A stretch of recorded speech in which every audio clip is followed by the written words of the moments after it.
A lot of people look at your fighting style and like what Rampage, me and him were talking about this morning, like you just had something to you that's different than most people. And like this morning we were getting coffee. It's like it could be heart. But then you also said something else to me that stuck with me. You're like, yeah, I don't have any issues really with anyone. If I did, if I saw him, then we can just get it on. Like you have that like real authentic, like you're a fighter. You're not just a UFC athlete. You're not just a mixed martial artist. Like you're a fighter. You're a guy who enjoys fighting, like just the love of fighting. Is that how you looked at it? And I'm not putting on a show either. That's why I was able to do it for so long and say who I was, because I just come out and try to whoop somebody's ass, and then I go home, and I'm always ready to fight. Like, I don't think a lot of people knew me because I don't really, like, put myself out there, hey, man, how's it going? I'm just kind of like, fuck all these motherfuckers. I'm just going to worry about myself. I don't know them, they don't know me, but once you get close you realize, oh, okay, he's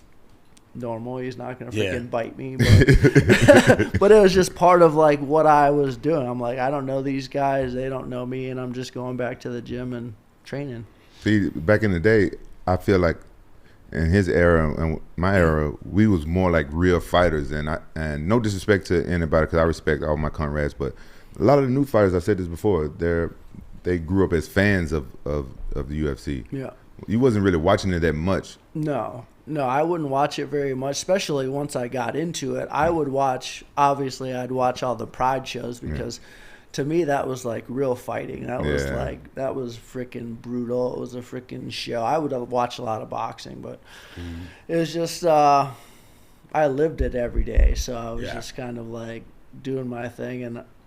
And a lot of times if you dive in too deep all the time, you might get burnt out. So I just go in there, train, watch other sports, play video games, and sounds like Rampage. Yeah. It's kind of like you've always said that, like you got to separate yourself a little bit from the sport of fighting, or else you just get burnt out. Yeah, because when you go home, you know, you don't want to bring your work home with you. You know, I love fighting. That's why I got involved into it. And, you know, I grew up fighting on the streets and stuff like that, and it's like, oh, this is something that's positive. You can go and you know, see if you better than that guy in front of you or not, and it's all legal. You're not gonna get in trouble. Yep. I feel like it's safer though. UFC is safer than fighting on the street. Oh, for sure. It might get freaking picked up and slammed on the freaking concrete. Yeah.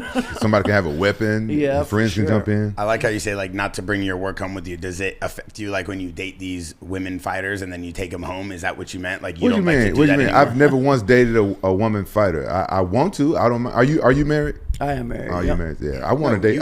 You date that girl that trains women. Well, I've never dated I never dated a woman fighter. I want to. I want to do some butt naked jiu-jitsu. Maybe I shouldn't talk about that on the pod then. I don't know who you're talking about. All right, my bad. Well, who are you talking about? The girl that was in here the other day. A fighter? Yeah, isn't she a fighter? What girl? Or you just fly him in or something? You just wanted to grapple or something? Get some grappling in? Bro. No, hey, I ain't gonna lie. My fantasy is to get a girl fighter and do some BNBJJ.